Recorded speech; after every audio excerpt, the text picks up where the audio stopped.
Well, we're talking about things to get Congress back on track. We have discussed bourbon. We've discussed the Fiscal Commission. One other change that we are looking at as an organization is reinstating the Conrad rule, which was a reconciliation-based rule named after you. And so I was hoping you'd talk a little bit about what that was and a little of the history of it, perhaps.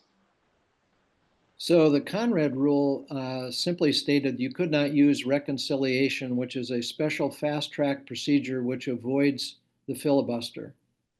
You could not use reconciliation to add to the debt.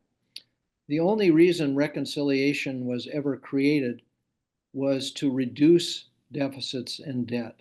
A special fast track procedure that would avoid the filibuster designed to reduce deficits and debt.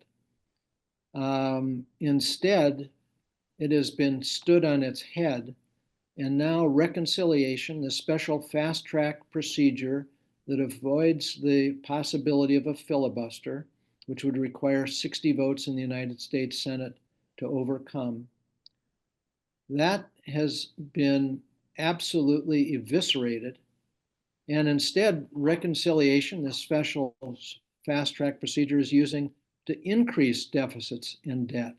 Again, at a time when we're headed for insolvency of Social Security and Medicare, not in the sweet by and by, but in the very near future. And that will have enormous consequences for our country. So the Conrad How did rule it come to be simply named said, after you? well, because I instituted it, I put it in place.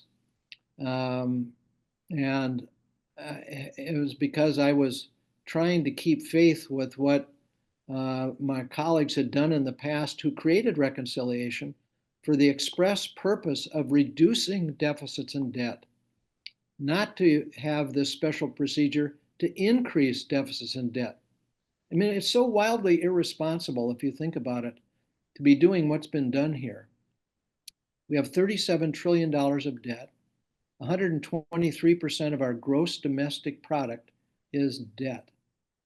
And they are using a special fast track procedure to avoid the usual rules of the Senate in order to pass legislation to increase even further the deficits and debt of the country.